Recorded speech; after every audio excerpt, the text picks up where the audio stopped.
참조해 주시고요. 특별히 4번 광고의 다음 주부터 2층에서 식사를 저희가 하게 됐는데 말로 에어컨이랑 온풍기를 놔야 이제 또 식사를 하게 될 것 같아요. 그리고 여기다가 조금 더 큰 거를 놓고 위에다가 저거를 옮겨서 사용을 하는 게 좋을 것 같아서 지금 준비 중에 있습니다. 그래서 기대해 주시고 다음 주부터는 이제 3층이 아니라 2층에서 식사하실 테니까 날도 풀리고 여러분 좋은 식사 시간들, 교제 시간들 가지시면 좋을 것 같습니다. 그리고 저희가 교패를 만들고 있는데 이 스텐실로 찍으려고 하니까 시간이 너무 걸려가지고요.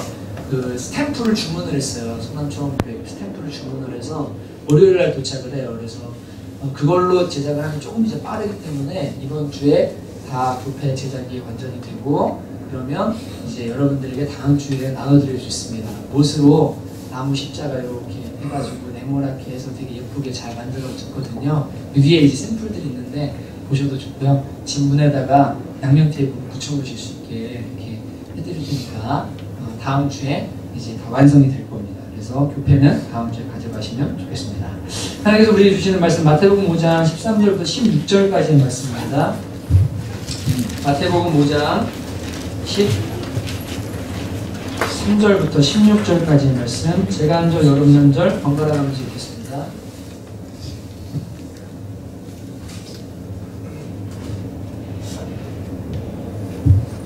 찾으셨죠? 제가 13절 읽겠습니다.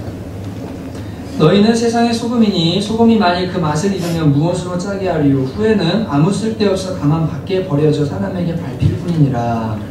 너희는 세상의 빛이라 사람이 있는 동네가 숨겨지지 못할 것이요 사람이 등불을 켜서 말 아래에 두지 아니하고 등경 위에 두나니 이러므로 집안 모든 사람에게 비치느니라.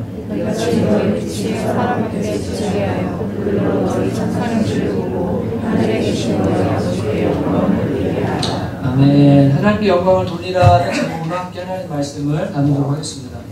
지난주까지 우리는 산상추원의 첫 가르침인 팔복의 메시지에 대해서 살펴보았습니다. 팔복의 내용은 그리스도인은 어떤 존재이며, 이 볼륨 조금만 높여줄래요?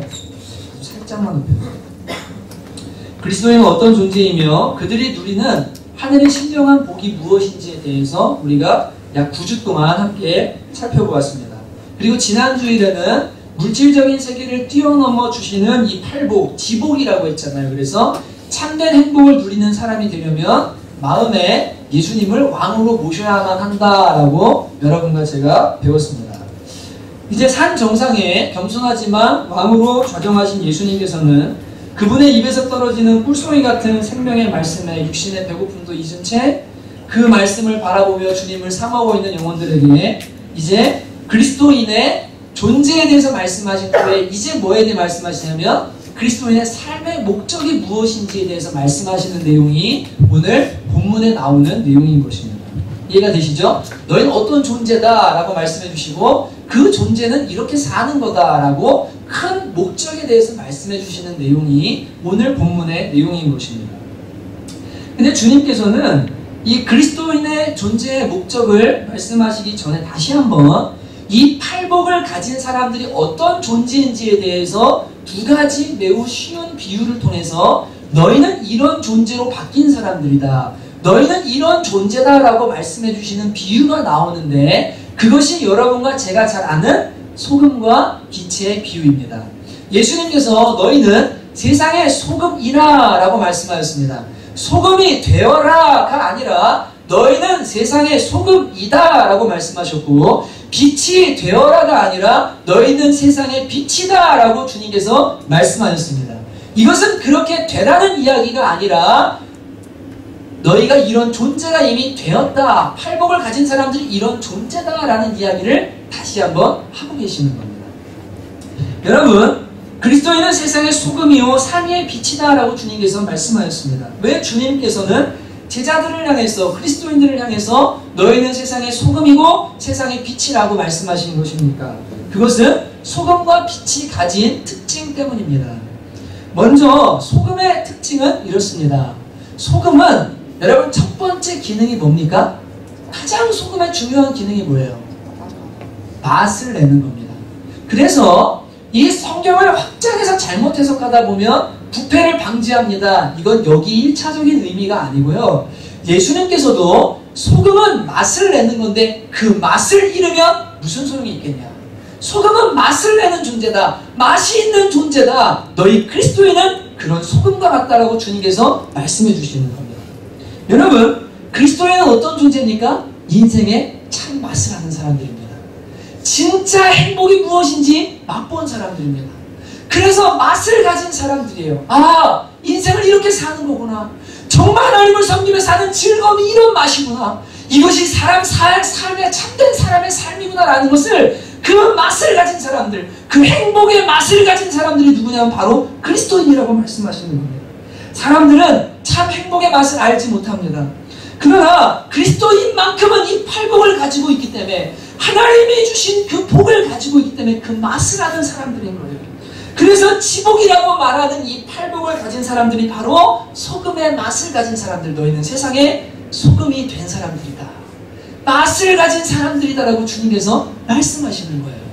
이해가 되시죠? 이 얼마나 주님의 비유와 주님의 가르침이 아름답고 너무너무 멋있습니다. 로마서 5장 1절에서 4절에 보면, 그러므로 우리가 믿음으로 의롭다 하심을 받아서 그 영광의 즐거움 가운데 들어갔다라고 주님께서 말씀하시면서 이 3절에 보면 이렇게 말합니다. 다만 이뿐 아니라 우리가 환난 중에도 어떻게 한다고요? 즐거워한다고요. 환난 중에도 즐거워한다고요. 여러분, 환난 중에 즐거워하는 맛이 있는 사람들이 누구냐면 그리스도인인 거예요. 팔복을 소유한 사람들에게 나타나는 특징인 거예요. 세상의 사람들과 달리 상황과 환경의 지배를 따라 울고 웃는 것이 아닙니다. 비록 육신을 입고 있기 때문에 때로는 우리도 힘들고 때로는 지치고 때로는 눈물 나지만 결국에는 환난 가운데 즐거워하게 되는 진짜 행복을 맛보는 사람들, 이 행복의 맛을 가진 사람들이 누구냐면 바로 너희들이다라고 주님께서 말씀하시는 겁니다. 그들은 가난한 것 같으나 결국에는 천국을 소유하고, 애통하는 것 같으나 결국에는 진정한 위로를 받고, 맨날 지는 것 같고 온유한 것 같지만 결국에는 다스리게 되어지고, 늘 우리의 주려서 불만족에 사로잡힌 것 같지만 세상이 모르는 거룩한 불만족 때문에 결국에는 배부름을 얻게 되어지고, 결국에는 하나님의 아들이라고 일컬음을 받게 되어지는 사람들, 그들이 소금이고 그들이 너희다라고 주님께서 말씀하시는 겁니다. 그래서 바울은 고린도서 6장 9절에 10절에 이렇게 고백합니다. 우리가 이런 사람들이에요. 같이 읽어볼까요? 시작. 무명한 자 같으나 유명한 자요, 죽은 자 같으나 보라 우리가 살아있고, 징계를 받는 자 같으나 죽임을 당하지 아니하고, 근심하는 자 같으나 항상 기뻐하고, 가난한 자 같으나 많은 사람을 부유하게 하고, 아무것도 없는 자 같으나 모든 것을 가진 자로다. 할렐루야. 이게 소금의 맛을 가진 사람들이에요. 이 행복의 맛을 아는 사람들이 바로 너희들이다, 소금이다라고 말씀하시는 거예요. 빛은 무엇입니까? 빛의 속성은 어두움을 밝혀주고 보이지 않던 것들을 보게 해주는 것입니다. 그리고 소망을 주는 존재가 바로 빛입니다. 성경은 사단이 지배하는 세상과 죄가 창궐한 이 세상을 향해서 흑암의 나라라고 표현하고 있습니다. 그래서 골로새서에 보면 하나님께서 우리를 흑암의 권세에서, 흑암의 나라에서 불러서 사랑의 아들의 나라로 부르셨다라고 말씀하고 있습니다. 얼마 전에, 좀 오래되었죠, 눈먼 자들의 도시라는 영화를 여러분이 기억하실 겁니다. 바이러스 때문에 모든 사람들의 눈이 멉니다. 그런데 그 중에 희미하게 보는 몇 사람들이 무기를 들고 총을 들고 방망이를 들고 장님인 사람들을 지배하고 착취하고 억압하고 폭행합니다. 여러분, 그것이 마치 세상과 같습니다. 희미하게 보는 사람들이 있습니다. 세상의 지성인들, 세상의 정치인들, 경제인들, 무언가 똑똑하다고 하는 사람들, 그들이 보는 것 같지만 사실은 희미하게 보고, 세상은 무지 속에 있기 때문에 진짜 진리가 무엇이고 진짜 행복이 무엇이고 정말로 인생을 어떻게 살아야 될지 몰라요. 어두움 가운데 있어요. 그래서 그 희미하게 보는 사람들이 이 어둠에 있는 사람들을 뭐합니까? 사실은 착취하고 억압하고 힘들게 하는 것이 세상입니다. 그러나 그리스도인들은 어떤 존재들입니까? 바로 빛 가운데 눈을 뜬 사람들, 빛을 소유한 사람들, 빛을 가진 사람들이 바로 그리스도인이다, 너희다라고 주님께서 말씀하시는 겁니다. 시편 36편 9절을 같이 한번 읽어보시겠습니다. 시작. 진실로 생명의 원천이 주께 있사오니 주의 빛 안에서 우리가 빛을 보리이다. 신학 공부하는 대명제입니다. 주의 빛 안에서 우리가 주의 빛을 보리이다. 하나님이 우리에게 빛을 보내주십니다. 그래서 우리는 볼 수 있는 사람이 되었고, 그전에는 어두웠었는데 이제는 밝은 사람들이 되었고, 진리가 무엇이고 인생이 무엇인지 영적 눈을 떠서 이제는 볼 수 있는 사람들이 된 것, 이것은 하나님의 빛이기 때문에 가능한 거예요. 그래서 시편 43편 3절에는 주의 빛과 진리로 나를 인도하소서, 그래서 주의 성상에 나를 이르게 해달라고 고백하고 있는 겁니다. 주님의 빛이 있기 때문에, 그것 때문에 우리는 볼 수 있기 때문에 하늘 가는 밝은 길이 내 앞에 있으니 그 영광 바라보고 걸어갈 수 있는 빛이 우리 그리스도인들에게 주어져 있는 거예요. 여러분, 하나님은 우리를 소금과 빛으로 만드셨습니다. 예수 믿는 순간 여러분과 저는 소금과 빛이 된 것을 믿으셔야 됩니다. 소금과 빛이 되라고 말씀하시는 것이 아니고 너희는 세상의 소금이다, 너희는 세상의 빛이다 라고 주님께서 말씀하시는 겁니다. 여러분, 그렇다면 하나님은 왜 우리를 소금과 빛으로 만들어 놓으셨는가? 이 질문은 소금의 맛을 가진 그리스도인, 빛을 지닌 그리스도인은 무엇을 위해 존재하는가 라고 바꿀 수가 있습니다. 답은 무엇입니까? 하늘에 계신 하나님 아버지께 영광을 돌리게 하라. 하늘에 계신 하나님 아버지께 영광을 돌리게 하시려고 우리를 소금과 빛으로 바꾸어 놓으셨다라고 말씀하는 거예요. 여러분, 이 말씀을 잘 이해하셔야 되는데, 소금과 빛이 됐어요. 그래서 방법은 뭡니까? 착한 행실을 통해서 하나님께 영광을 돌릴 수 있는 겁니다. 소금과 빛이 되어야 되기 때문에 영광을 돌리는 게 아니고, 소금이고 빛이기 때문에 착한 행실을 할 수 있기 때문에 이 착한 행실을 통해서 오늘 말씀처럼 하나님께 영광을 돌리게 되는 겁니다. 이해가 되십니까? 이것이 복음입니다. 하나님 하신 것이 열매로 나타나는 거예요. 좀 이따 말씀드릴게요. 여러분, 근데 하나님께 영광을 돌리는 소금과 빛인데 어디에서 소금과 빛이에요? 세상에서. 두 번 반복이잖아요. 세상의 소금이라, 세상의 빛이라라고 말씀하십니다. 여러분, 맛을 잃은 세상, 지금 빛을 잃은 세상에서 너희는 소금이고 빛이다 라고 주님께서 말씀하시는 겁니다. 어제 노회 시참회를 갔는데 그 금광교회라는 교회, 큰 교회 있잖아요. 목사님 되게 멋있으세요. 그분이 정말 큰 교회 목사님이신데 같이 이렇게 만나서 있다 보면은 둘이 좀 뭐가 필이 좀 통하는 게 있는 것 같아요. 그래갖고 한 분을 소개해 주면서 이완 목사님이랑 잘 통할 거야 라면서 이제 한 분을 저한테 소개를 해 주셨는데, 근데 이 목사님이 대안학교를 이제 세우셨어요. 교회를 통해서 대안학교를 세우시고 법인을 만들어서. 근데 그 초등학생들 한 무리를 이제 받았는데 30명을 받았대요. 그래서 거기 부목사님이랑 행정 부목사님이랑 같이 마침 끄트머리에 노회 목사님들 식사하고 저도 그쪽에 앉아서 밥을 먹고, 근데 이제 어르신들이 계시길래 제가 이렇게 가가지고 만두 전골이었는데 식사 떠드리고 이렇게 하면서 옆에 앉아 있었거든요. 제일 끝자리에 했더니 이쪽에 그 교회 부목사님이랑 행정 또 전도사님이 이렇게 와서 앉아 계시더라고요. 부목사님이 얘기를 하는데 그 대안학교 얘기를 하는 거예요. 그러면서 아이들 얘기하다가 어느 학교 다닙니까? 그러니까 대안학교 다닙니다. 어디에요? 그러니까 우리 교회에서 하는 대안학교 다닙니다. 그래서 그래요? 이렇게 올해 첫 해래요. 얼마입니까? 그러니까 목회자 자녀 할인받아서 엄두를 못 냅니다. 할인받아서 한 달에 60만 원인가 30만 원인가 내면서 다녀야 된대요. 그래요? 교과 과정이 어떻게 됩니까? 쭉 이렇게 물어봤더니 너무 좋은 거예요. 그러면서 목사님 혹시 아이를 보내시려면 보낼 수 있습니다 라고 얘기를 하시더라고요. 근데 제가 그 얘기를 들으면서 저는 속으로 무슨 생각을 했냐면 이런 생각을 했어요. 그러면 전도의 기회가 없어지잖아. 착한 행실을 할 수 있는 기회가 없어지잖아. 주님께서 우리를 세상의 소금이라고 말씀하시고 세상의 빛이라고 하셨는데 예수 믿는 애들끼리 묶어놔요. 교회에서 대안학교 만들어가지고요, 나쁜 건 아닙니다. 거기서 믿는 선생님 아래에 믿는 애들 안에서 그 안에서 살아요. 그러면 그것이 과연 빛과 소금의 삶이겠는가? 제가 속으로요, 나는 그렇게는 안 할 거야. 난 그렇게 안 할 거야. 왜냐하면 제 아내가 어린이집을 결정하기 위해서 금식하고 기도하다 결정했는데 거기서 우리 처음에 경미 집사님, 손립 집사님, 영두 집사님 만났잖아요. 그렇게 되어서 이분들 통해 가지고 애기 엄마들이 전도되기 시작하면서 제자들이 되고 사역자들이 되고, 지금 여기 앉아있는 애기 엄마들 중에도 그런 과정을 통해서 오신 분들이 많거든요. 얼마나 감사한지 몰라요. 그리고 신집사님과도 친해지게 된 계기가 저희 기진이가 희생 제물이었어요. 기진이를 얼마나 예뻐하고 얼마나 좋아하고 막 저기 하시는지, 그 아이 때문에 어떻게 보면 이 교회가 시작되어지는 그 어떤 전초가 되어지고, 하나님께서 그렇게 이 아이를 부르셨는데 이 아이를 만약에 예수 믿는 사람들끼리 보면 개토와 같은, 그래 넌 여기 들어서 안전해라, 왜 그렇게 얘기를 하게 됐냐면 1학년밖에 안 됐는데 벌써 옆에 짝꿍이요, 제 기진이 손을 잡고 저기 신발 갈아신 데까지 데려다 주면서 허그를 하고 끌어안으면서 잘 가라고 그러고 막 그러는 거예요.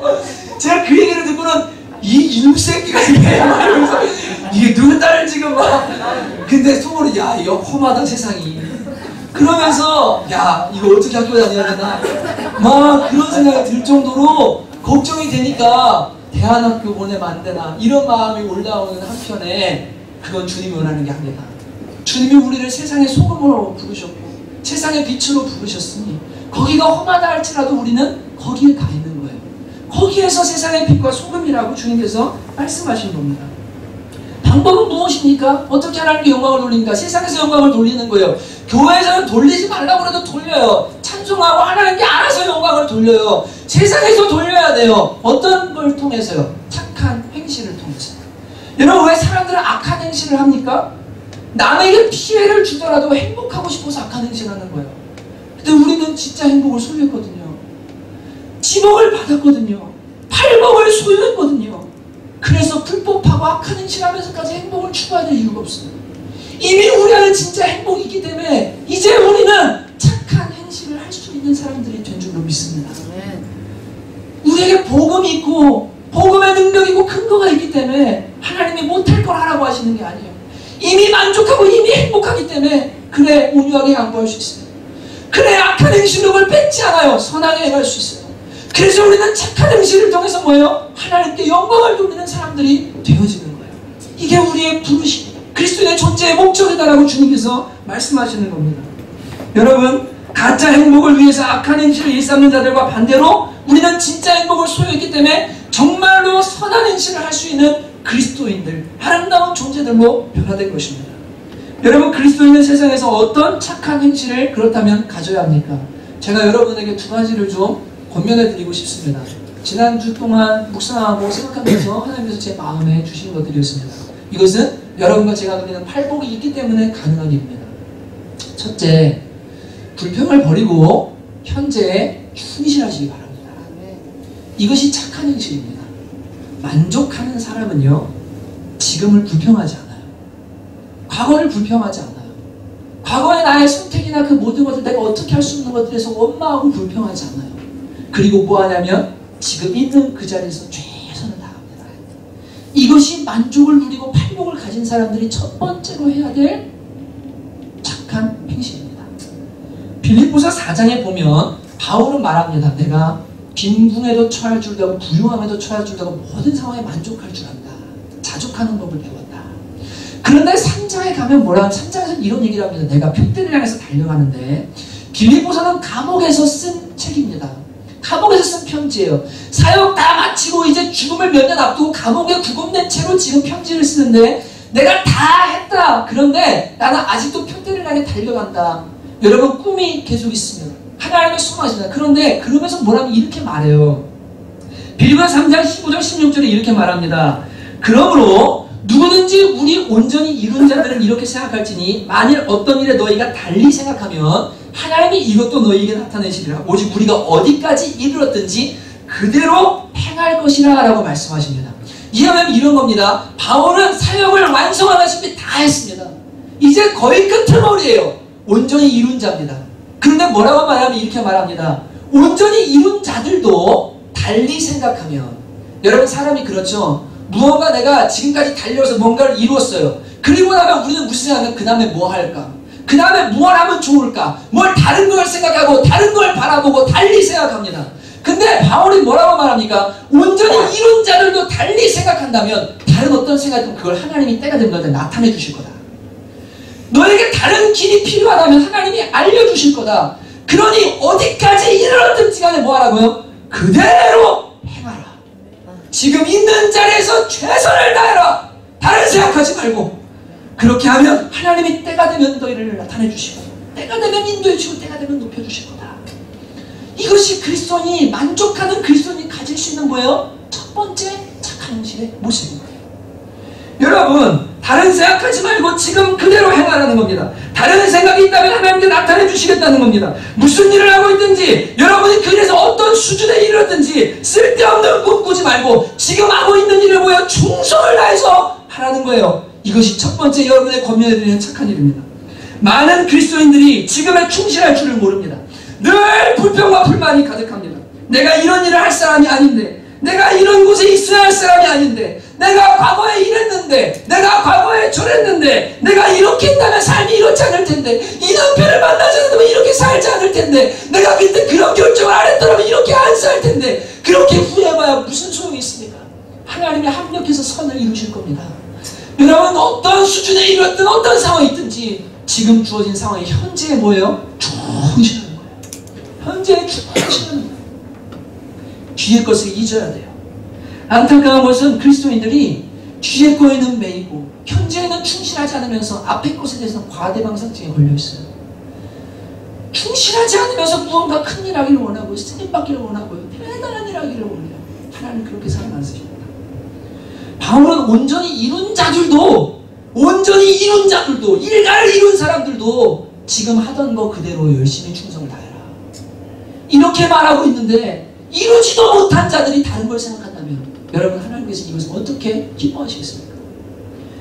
첫 번째 소금의 맛을 간직한 사람의 착한 행실은 모든 상황에 만족하고 감사하면서 미래는 주님께 맡기고 현재에 최선을 다하는 겁니다.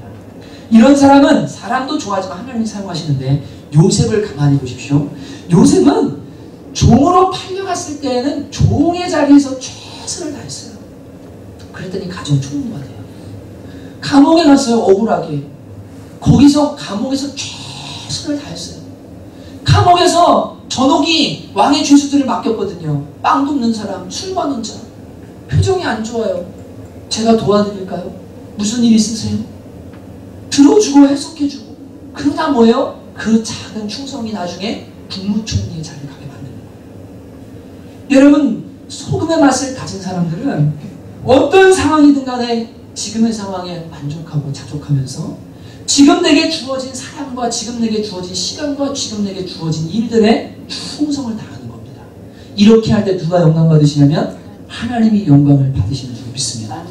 믿음이라는 이름으로 과대망상증에 사로잡혀서 말하는 건 꿈도 크고 말하는 건 대단한 것 같은데 실제로 충성스럽지 않으면 하나님이 영광 받으실 수가 없는 거예요. 여러분, 그래서 톨스토이는 이렇게 말했죠.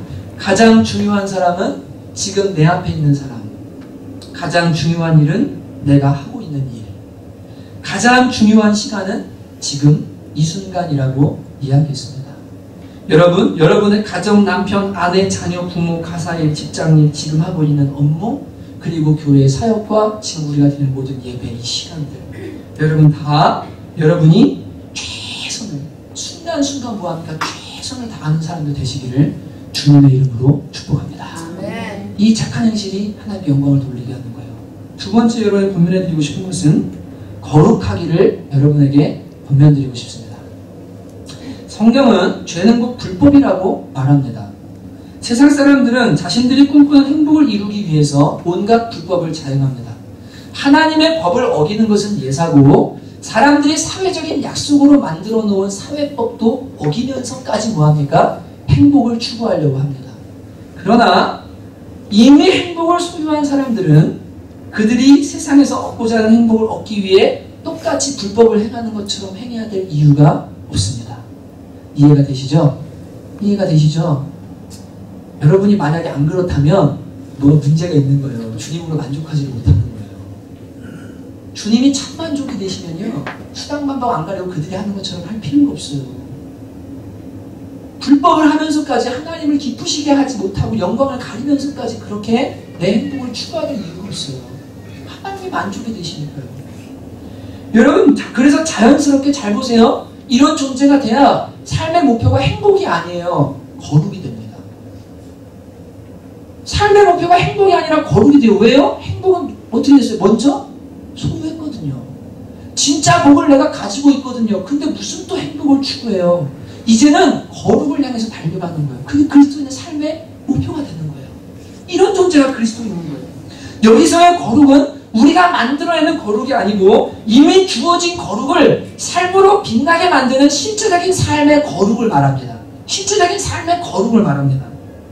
거룩이라는 말은 구별이고 구별이라는 말은 소유라는 말입니다. 그래서 하나님 편에서 보면 우리를 선택하셨습니다. 그래서 하나님의 소유를 삼았고 하나님의 아들이 되게 하셨습니다. 우리 편에서는 왠지 모르지만 하나님 우리를 선택해 주셔서 하나님 아들이 되어서 어떤 축복을 누려요? 하나님 안에 있는 즐거움과 그분이 주시는 팔복의 복들, 이 엄청난 영적인 복들을 우리가 막 누리면서 사는 거예요. 그래서 우리는 뭘 알아요? 하나님을 섬기고 하나님을 기쁘게 하고 하나님 안에 있다는 것이 즐거움이라는 것을 깨달은 사람들이에요. 그래서 거룩이라는 것은 구별이고 소유인데 곧 누구를 섬기는 거냐면 하나님을 섬기는 것에서부터 나오는 열매입니다.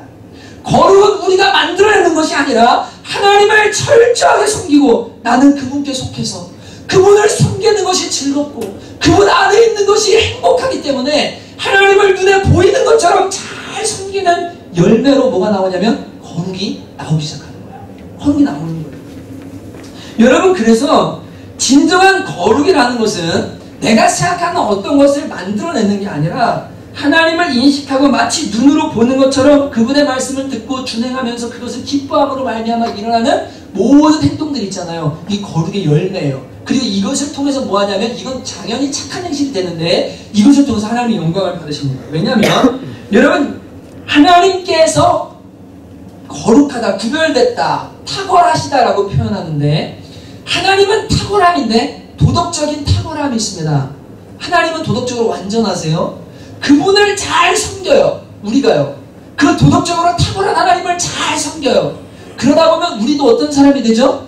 도덕적으로 탁월한 사람이 되는 거예요. 거짓이 없어지기 시작해요.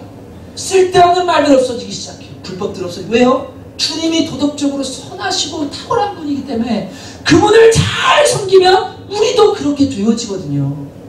여러분, 안 그렇겠어요? 당연한 거죠. 인격적인 탁월함, 하나님을 잘 섬기니까 그분이 원하는 거예요. 그분이 기뻐하는 거래요. 그분을 섬기는 게 즐거워요. 그분을 눈에 보듯이 섬겨요. 그러니까 자연스럽게 뭐예요? 하나님의 성품의 탁월함이 우리의 삶에 뭐예요? 나타나는 거예요. 이게 거룩이에요.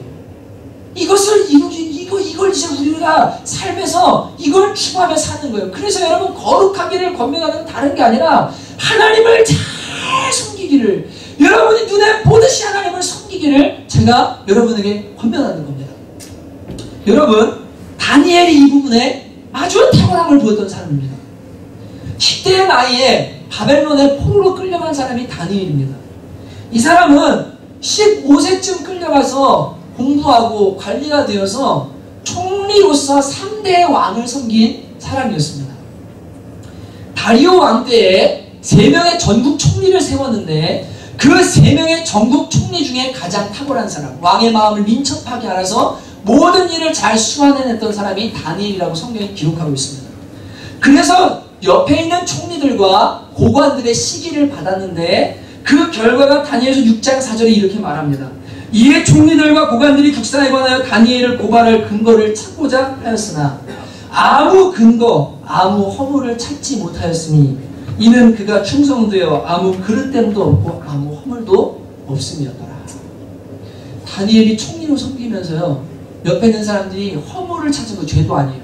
뭐 좀 거리 없을까? 실수한 거라도 없을까? 공격거리 없을까? 찾는데 없어요. 없어요. 에베소서 5장 27절에 보면 이렇게 말씀합니다. 이는 곧 물러서서 말씀으로 깨끗하게 해서 거룩하게 하시고 자기 앞에 영광스러운 교회로 세우사 티나 주름 잡힌 것이나 이런 것들이 없이 거룩하고 흠이 없게 하려 하십니다. 주님이 우리를 구원하신 목표가 뭡니까? 우리로 하여금 흠이 없게 하시려고, 티도 없게 하시려고, 그렇게 거룩한 사람이 되게 하시려고 우리를 부르셨다고 하는데 다니엘은 이런 성도였어요. 고관들이 흠을 찾으려고 해도 흠을 찾을 수가 없는 하나님을 섬기는 사람이었습니다. 그런데 이들이 이렇게 안 되니까 어떻게 했냐면 종교를 걸고 넘어갔습니다. 다리오 왕에게 가서 인장반지를 내주십시오. 왕만 섬기고 왕에게만 기도해야 되는데 다른 신에게 기도하면 사자굴에 넣도록 하십시다. 그리고 왕이 속아서 도장을 찍습니다. 그런데 그것을 알고도 다니엘은 뭐하죠? 가서 하루에 3번씩 예루살렘을 향해 기도합니다. 그것을 고발을 하고 결국 다니엘은 어떻게 되냐면 왕의 명령 때문에 어쩔 수 없이 왕도 울며 겨자 먹기식으로 이 다니엘을 사자굴에 던지게 돼요. 그런데 그때 이 왕이 하는 그 고백이 지난주에 제 마음을 많이 울렸어요. 다니엘서 6장 16절 20절에 보면 이렇게 말합니다. 이에 왕이 명령하매 다니엘을 끌어다가 사자굴에 던져넣는지라. 왕이 다니엘에게 이르되 내가 항상 섬기는 너의 하나님이 너를 구원하시리라. 왕이 네가 항상 섬기던 그 하나님이 지금 상황이 이렇게 됐지만 너를 구원해 주실 거다. 왕이 인정하는 거야. 그리고 이에 돌을 굴려다가 그 어귀를 막으며 왕이 그의 도장과 귀족들의 도장으로 봉하시니 다니엘에 대한 조치를 고치지 못하게 하려 함이었더라. 왕이 돌아가서는 밤이 새도록 뭐합니까? 금식하고 그 앞에 우락을 그치고 잠자기를 마다하니 이튿날에 왕이 일찍이 일어나 급히 사자굴로 가서 다니엘이 든 불에 가까이 이르러서 슬피 소리질러 다니엘이 묻되, 그 다음 보실래요? 살아계신 하나님의 종 다니엘아, 네가 항상 섬기는 네 하나님이 사자들에게서 능히 너를 구원하셨다. 왕이 볼 때도요, 나의 신하예요. 나를 섬기는 신하예요. 내 말에 죽고 사는 사람이에요. 그런데 이 다리오 왕이 볼 때도 다니엘은 누구의 종이었냐면 살아계신 하나님의 종이었어요. 그는 항상 하나님을 섬기는 사람이었어요. 그래서 이 왕이 볼 때에도 너는 하나님께 속한 사람이다. 비록 나를 섬기고 있지만 너는 하나님의 사람이고 하나님의 종이다라고 인정하고 칭찬하는 것이 바로 다니엘의 삶이었습니다. 여러분과 제가 이런 인정을 받을 수 있다면 얼마나 좋을까요? 하나님께서 여러분과 저를 부르신 것은 단순히 예수 믿고 이 땅에서 행복하라고 부르신 것이 아닙니다. 하나님 안에서 그 영광을 즐거워하고 지복을 누리게 하신 것은 그분의 은혜의 영광을 찬미케 하려고 우리를 부르신 것입니다. 존재 자체가 소금이고 빛인 사람들, 거룩함을 추구함 속에서 행복을 누리고 보이지 않는 하나님을 보는 것처럼 섬기면서 맛과 빛을 잃은 세상에게 인생의 진정한 맛과 진리의 빛이 무엇인지를 비춰줄 수 있는 사람, 그래서 그런 사람들을 보면서 하나님이 살아계시구나, 진짜 하나님이 계시구나라는 것을 알려줄 수 있는 사람, 그 사람들이 바로 여러분과 저인 것입니다. 그것이 우리의 부르심인 겁니다. 오늘 말씀에 보면 너무 멋진 말씀이 있죠. 착한 행실을 통해서 뭐예요? 하늘에 계신 아버지께, 하나님께 영광을 돌리게 하라고 말합니다. 하나님은 하늘에 계십니다. 그래서 안 보입니다. 그런데 그분께 영광을 돌릴 수 있는 방법이 있습니다. 눈에 보이는 우리가 뭐예요? 빛과 소금으로서 착한 행실을 하는 거예요. 주어진 삶에 최선을 다하고 하나님을 잘 섬기면서 그분의 인격적이고 그분의 그 도덕적인 영향을 받아서 도덕적으로 깨끗하고 탁월하고 인격적으로 하나님을 닮아가는 착한 행실을 하면 누가 영광 받으시냐면 하늘에 계신 하나님이 영광을 받으시는 거예요. 이것을 위해서 저와 여러분을 불렀다고 말씀하시는 겁니다. 지난 월요일날 아침에 내려와서 성경 보고 책 보고 기도하고 이렇게 있는데 박 전도사님이 오셨어요. 그래서 전도사님이랑 같이 탁구함 치고 이제 제 아내가 원래 저랑 기진이랑 점심 먹기로 약속이 돼 있었거든요. 밥을 먹으려고 제 아내에게 전화를 했어요. 여보 밥 먹어야 되는데, 그랬더니 제 아내가 아니나 다를까 전도대 상자 엄마를 본 순간 거기에 마음이 팔려가지고 이제 기진이와 저와 약속도 까마득히 잊은 채 이마트에서 밥을 먹고 있더라고요. 그래갖고 역시 우리 부인은 역시 이러면서 그래 감사하다 이러면서 식사 맛있게 하라 그러고 전도사님과 밥을 먹었습니다. 그리고 제가 이렇게 뭐 좀 사고 이렇게 올라오고 집에 왔는데 제 아내가 기진이를 받아서 학원에 들렸다가 집에 올라와서 저한테 하는 말이 이렇게 얘기하는 거예요. 이 기지 전도사님이랑 이따가 예배 때 좀 나누겠습니다 얘기를 했거든요. 별것도 아닌데 이러시더라고요. 근데 그래서 월요일날 그렇게 하고 집에 올라왔는데 아내가 갔다가 들어오더니 저한테 그러는 거예요. 여보 왜? 그랬더니 박 전도사님 진짜 같아 그래요. 그래서 제가 그럼 진짜지. 그러니까 평생 가려고 하지. 그랬더니 왜? 그러니까 하는 말이 아이를 데리고 이렇게 오는데 저쪽 편에서 웬 젊은 남자가 모자를 쓰고 박스 있잖아요. 종이 박스 수거하는 박스, 그 박스를 잔뜩 실은 카트를 막 끙끙 땀을 흘리면서 날이 되게 더웠거든요. 막 가더래요. 그래서 속으로 왜 젊은 사람이 몸도 좋은데 저런 일을 하고 있어? 이런 생각을 했는데 가만 보니까 누구냐면 박 전도사님이더래요.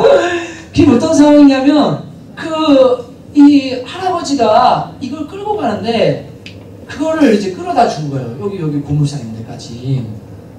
제 아내가 그 모습을 보고는 진짜인 것 같아 이렇게 얘기를 하더라고요. 제가 마음에 참 큰 감동을 받았어요. 나는 강남의 큰 학원의 원장이야. 나는 이런 일 할 사람 아니야. 나는 성남에 있을 사람이 아니야. 나는 여기서 이런 거 박스 이거 끌 사람이 아니야 라고 하면 못합니다. 근데 주님께서 마음에 감동을 주시고 지금 그거 해라 하니까 착한 행실에 순종하잖아요. 누가 영광 받으세요? 하나님의 영광 받으세요. 제가 그 생각했어요. 지나가다 아내가 이렇게 본 것처럼 아무데나 침 뱉으면 안 되겠다. 그러면서 야, 하나님도 다 보고 계시는데, 하나님도 다 보고 계시는데 하나님이 전부 갚아주시지. 행한 대로 갚아주시지. 선을 행하되 낙심하지 말라고 주님께서 말씀하시잖아요. 때가 이르면 어떻게 된다고요? 거두리라. 할렐루야.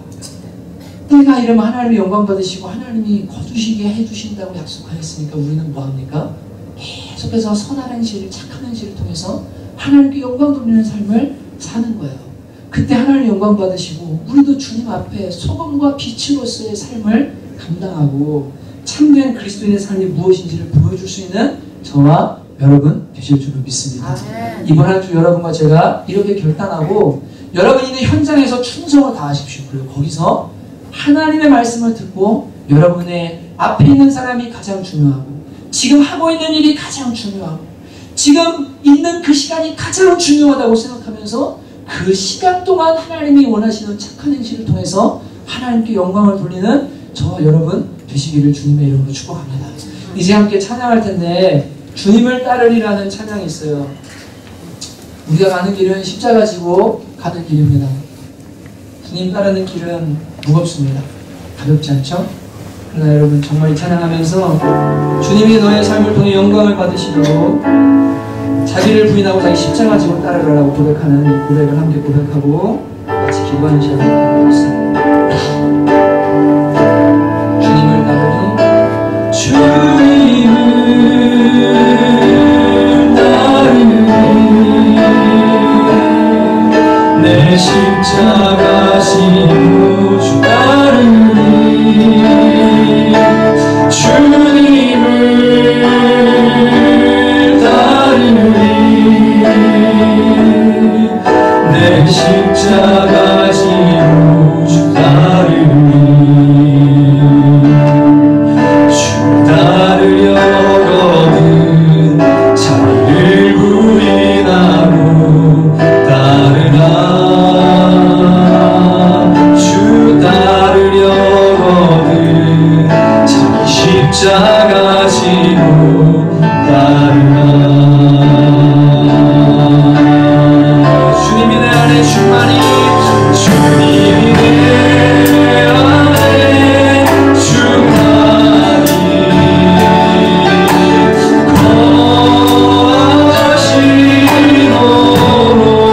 거하시도록 자기를 부인하고 자기 십자가 지고 따르라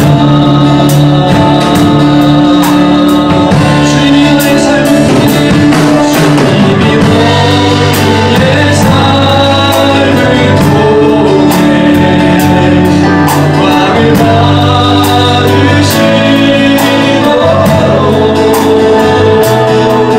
자기를 부인하고 자기 십자가 지고 따르라 주님이 내 안에 충만히 주님이 내 안에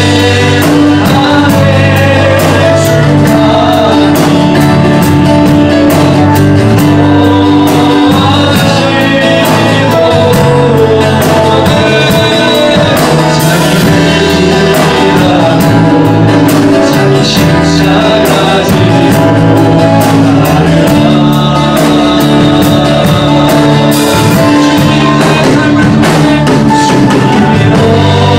주님의 삶을 영광을 받으시도록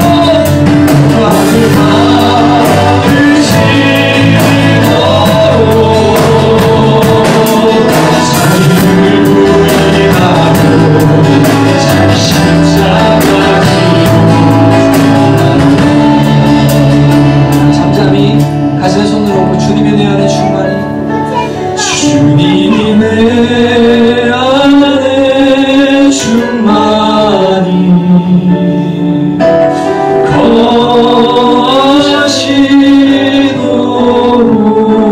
거하시도록 자기를 부인하고 자기 십자가 지고 따르라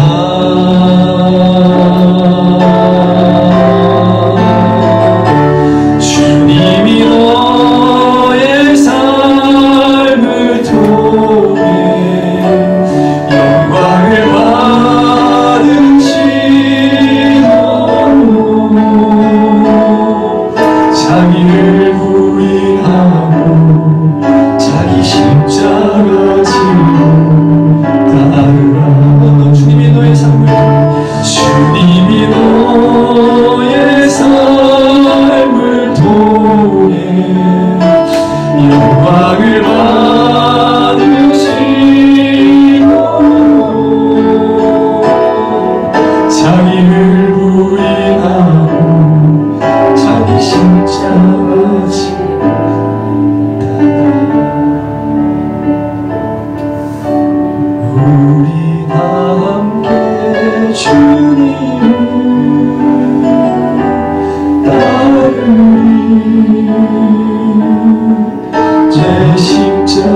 지금 여러분의 가정, 여러분의 직장, 여러분의 상황에서 충성을 다하는 것이 쉽지 않습니다. 그것이 십자가입니다.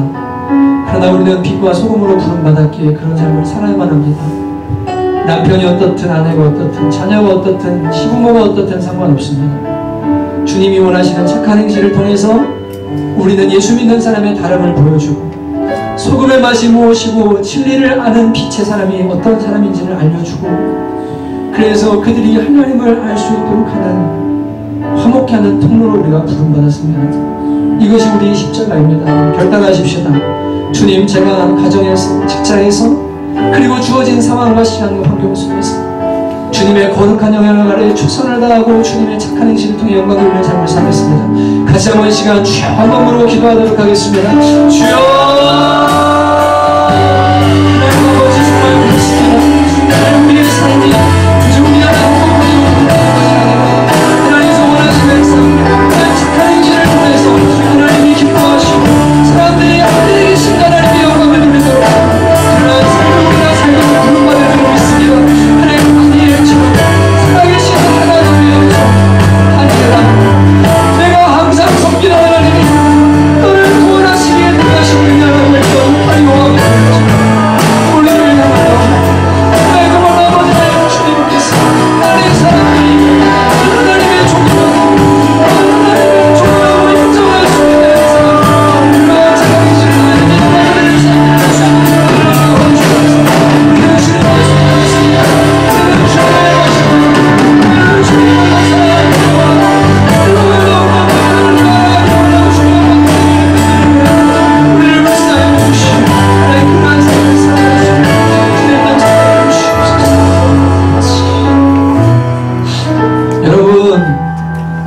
교회가 손가락질 받고 거룩하지 못한 이유가 뭡니까? 거룩에 대한 개념이 잘못되십니다.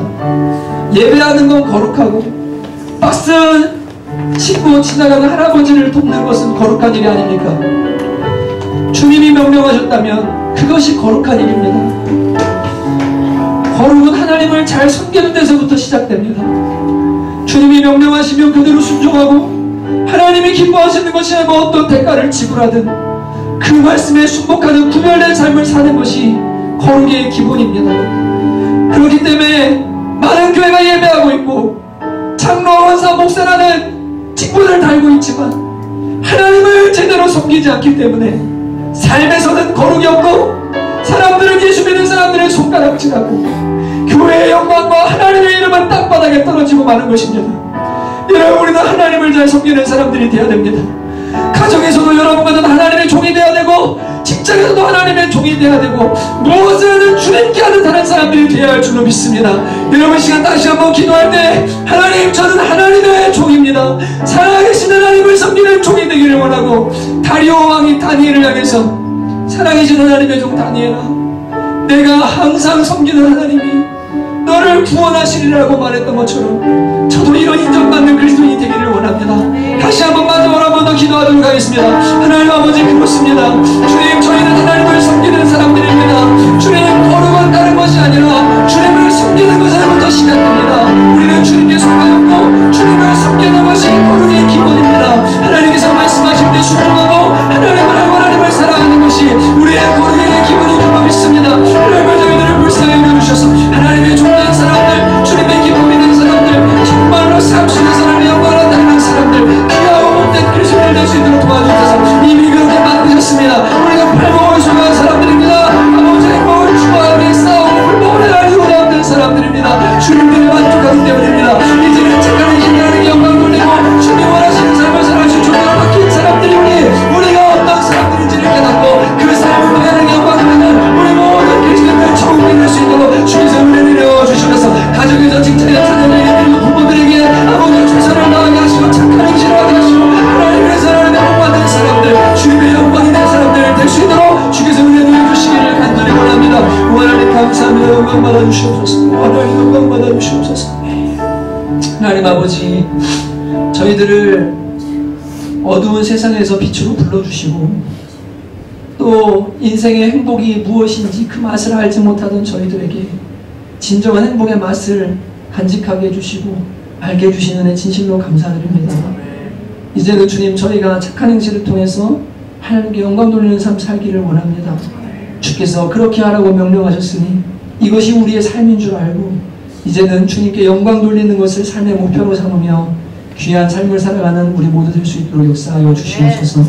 선을 행하되 낙심하지 말지니 때가 이르면 거둘 것이라고 하신 하나님의 말씀을 기억하며 낭망하지 않고 착한 행실을 끊임없이 하는 우리 모두 될 수 있도록 역사하여 주옵소서. 감사드리며 예수님의 이름으로 기도합니다. 아멘. 여러분 자리에다 일어나셔서 하나님의 사랑을 사모하는 자, 하나님의 선하심을 닮아가는 자, 여러분들입니다. 같이 축복하시고 축복드리도록 하겠습니다. 서로 하겠습니다. 하나님의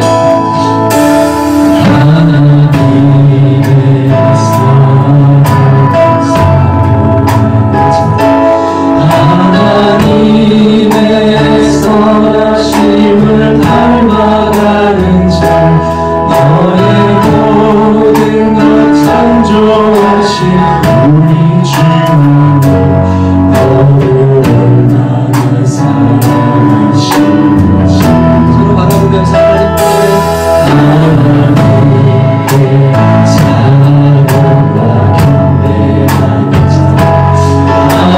하나님의 선하심을 닮아가는 자, 너의 모든 것 창조하신 우리 주 너를 사랑하시네 하나님 사랑의 은으로 너를 어느 때나 바라보시고 하나님 이 자비로서 언제나 너에게 기울이시니 너는 내 맑은 빛을 비춰주시고 너의 작은 신음에도 응답하시니 너는 어느 곳에 있든지 주를 향하고 주만 바라보지마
기도할 때 손을 위해 기도하시겠습니다. 그리고 제가 축도할 텐데 여러분 오늘 강민 집사님 예배 못 나오셨는데 지금 위에 누워 계세요. 근데 많이 아프시고 힘드셔서 늘 교회 청소하시고 교회 거하시면서 얼마나 많이 섬기는지 모릅니다. 오늘 너무 몸이 힘들고 병원에서도 약을 아직 못 받아서 많이 누워 계시는데 여러분 기도해 주셨으면 좋겠어요. 생임 주시고 강건하게 주시기 원합니다. 주님 더 사랑해 주시기 원합니다. 여러분 같이 기도합시다. 그리고 교회에 어려움 당한 지체들을 위해서 여러분이 알고 있는 기도 제목과 또 모르는 것까지 같이 한번 함께 교회와 서로를 위해 기도하도록 하겠습니다. 하나님 아버지 감사합니다. 우리를 한 공동체로 묶어주셔서 주님 오실 그날까지 주님을 바라보며 주님 안에서 함께 사랑하며 살아갈 수 있도록 도와주셔서 감사드립니다. 사랑하는 강민집 사님 목사를 여겨주시고 교회에 와하며 우리를 하나님 아버지 청소하고 교회를 깨끗이 하나님께 사시는 주님이요 하나님 육신의 질병과 아픔이 있지만 마음을 다해 주사를 다해 주님을 섬기며 그 마음을 주님이 하시기를 하나님 불쌍히 여겨주시고 하나님 세임 주시기를 간절히 원하고 우리를 다해 주시기를 간절히 원합니다. 은혜를 내려주시옵소서. 하나님 새롭게 주시옵소서. 주님을 고쳐주시고 주께서 역사해주소서. 하나님 성도들 가운데 직장이 어려움과 또한 가정이 어려움과 환경이 어려운 사람들이 있습니다. 하나님 주께서 다 알고 계시고 오늘 그때까지 살고 계신 줄을 믿습니다. 주님의 모든 문제들 가운데 주님의 선함님을 이끌어주시고 가장 선한 방법으로 주님의 일을 이루어주시기를 간절히 원하고 원합니다. 하나님 감사합니다. 주님께서 응답하시고 속히 응답하시고 구원하시고 믿음에서 건지시고 하나님의 삶에 하나님이 계시고 보여주시고 그러하시고 역사해 주시옵소서. 이제는 우리 주 예수 그리스도의 은혜와 하나님 아버지 아들을 내어주신 극진하신 사랑하심과 성령의 내주하시고 교통하시며 충만케 하시고 우리를 빛과 소금으로 살아가게 하시는 함께 하시는 역사가 오늘 착한 행실을 통해 내 삶의 환경이 어느 자리 어떤 상황에 있든지 하나님께 영광 돌리기로 결단하며 돌아가는 그러나 너무도 연약하여서 쉬이 넘어질 수밖에 없는 사랑하는 주님의 자녀들 머리머리 위에 그리고 삶의 현장 위에 이제로부터 영원토록 함께 있기를 간절히 축원하옵나이다. 아멘.